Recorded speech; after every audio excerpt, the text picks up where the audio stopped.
Assalamualaikum warahmatullahi wabarakatuh. Waalaikumsalam warahmatullahi wabarakatuh. Om Swastiastu, Namo Buddhaya, salam kebajikan. Selamat siang semuanya, kami dari kelompok 1 akan mempresentasikan hasil diskusi kami yaitu tentang aspek legal teknologi informasi komunikasi. Sebelumnya, izinkan saya perkenalkan diri, nama saya Adinda Lestari. Nama saya Dedi Sanadira. Nama saya Gusti Ayu. Nama saya Rahma Aulia aja. Saya Safira Nina Budiman. Adapun materi yang akan kita pelajari, yang pertama ada pengertian aspek legal TIK, yang kedua aspek-aspek dalam privasi, yang ketiga ada aspek-aspek dalam penggunaan data, dan yang terakhir ada aspek-aspek dalam penggunaan informasi. Jadi saya akan menjelaskan mengenai pengertiannya. Aspek legal adalah aturan keperawatan dalam memberikan asuhan keperawatan sesuai lingkup wewenang dan tanggung jawabnya pada berbagai tatanan pelayanan termasuk hak dan kewajibannya. Kemajuan teknologi informasi saat ini banyak memberikan manfaat seperti keamanan, kenyamanan, dan kecepatan. Pemanfaatan teknologi informasi tersebut juga membawa dampak negatif. Oleh karena itu, dibutuhkan pengaturan hukum yang berkaitan dengan pemanfaatan dan penggunaan teknologi informasi. Pada materi ini, kita akan mempelajari aspek-aspek legal dan undang-undang yang berkaitan dengan teknologi informasi dan komunikasi. Terus selanjutnya dapat disimpulkan bahwa aspek legal TIK merupakan sudut pandang hukum yang berkenan tentang proses manipulasi, pengelolaan, dan juga pemindahan informasi antar media yang satu ke media yang lainnya. Yang pertama aspek dalam privasi, yaitu privasi merupakan usaha untuk menjaga informasi dari orang yang tidak berhak untuk mengakses informasi maupun suatu keadaan yang lebih mengarah pada data yang bersifat rahasia. Privasi berkaitan dengan hak seseorang untuk mempertahankan informasi pribadi dari pengaksesan orang lain yang tidak diberi izin untuk melakukannya. Dalam hal ini, TIK menjadikan dunia menjadi tidak terbatas sehingga menimbulkan permasalahan terhadap privasi seseorang. Solusi untuk mengatasi permasalahan privasi dengan cara menggunakan metode kriptograf atau enkripsi dan deskripsi. Selanjutnya ada aspek dalam privasi. Yang pertama itu adalah privasi universal. Privasi universal harus dilindungi untuk menciptakan kenyamanan dalam bekerja menggunakan layanan teknologi informasi. Beberapa hal privasi universal yaitu yang pertama ada penyebaran informasi pribadi harus dibatasi berdasarkan tujuan penggunaannya. Yang kedua, menggunakan informasi pribadi untuk tujuan bisnis harus memberitahukan kepada pemilik data tentang tujuan penggunaannya. Yang ketiga, ada informasi pribadi tidak boleh dibagikan untuk bisnis selain dari tujuan pemula pada saat perolehannya. Yang keempat, ada pengguna informasi untuk tujuan bisnis harus mengambil tindakan dasar guna melindungi data pribadi. Selanjutnya ada aspek mendasar. Yang pertama ada persoalan yang menjadi perhatian, contohnya cara pengiriman informasi pribadi yang anonim, informasi persoalan yang dapat diberikan kepada orang lain. Yang kedua ada keleluasaan pribadi, contohnya itu data atau atribut pribadi. Yang ketiga ada implikasi sosial, yaitu gangguan spamming atau jailbreak, stalking, dan berbagai jenis gangguan lainnya. Selanjutnya ada aspek dalam penggunaan data. Data pribadi sebagai komponen dari data privasi sebagai hak seseorang untuk menutup atau merahasiakan hal-hal yang sifatnya personal. Permasalahan yang sering terjadi dalam data privasi adalah kewajiban mengambil data untuk melindungi data orang lain yang diambil. Informasi terdiri atas data pribadi, data keuangan, data karyawan, dan data penting lainnya.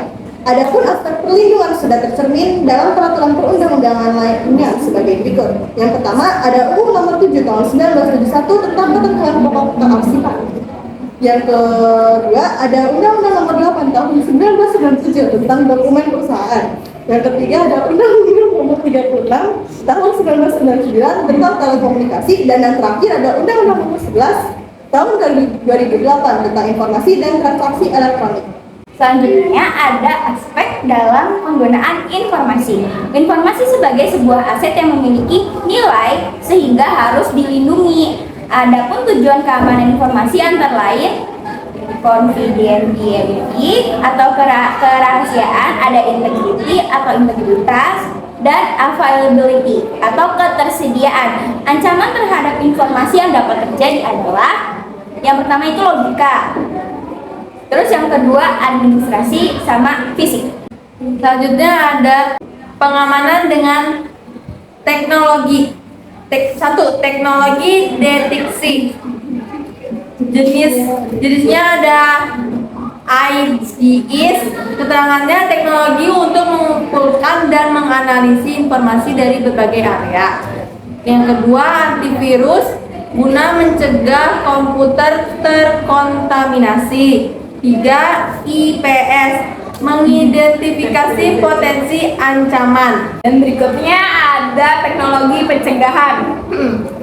Itu jenisnya ada OTP atau one time password. Keterangannya hanya dapat dilakukan sekali, mudah disalahgunakan oleh password loss, password sniffing, browser checkers, dan lain-lain.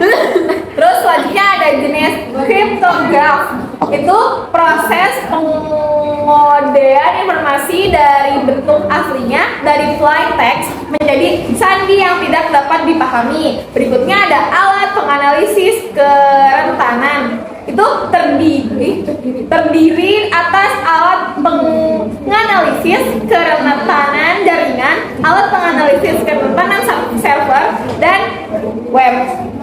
Berikutnya ada firewalls.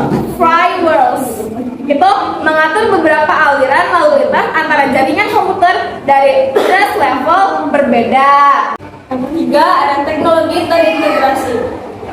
Teknologi terintegrasi yang digunakan untuk mengamankan dan melindungi data end user dibagi menjadi ESM (Enterprise Security Management) sebagai sistem yang mengatur, mengontrol, dan mengoperasikan solusi keamanan informasi, dan IRM (Enterprise Risk Management) sebagai sistem yang membantu memprediksi seluruh resiko terkait organisasi termasuk ada di luar keamanan informasi dan mengatur langkah dalam mengatasinya secara otomatis. Selain pengamanan dengan teknologi, ada peningkatan keamanan administratif, yaitu peningkatan keamanan administratif terhadap berbagai macam informasi, dapat menanamkan metode penanganan administratif dalam bentuk IT compliance, kebijakan keamanan informasi, pedoman keamanan informasi, standar keamanan informasi, serta strategi keamanan informasi.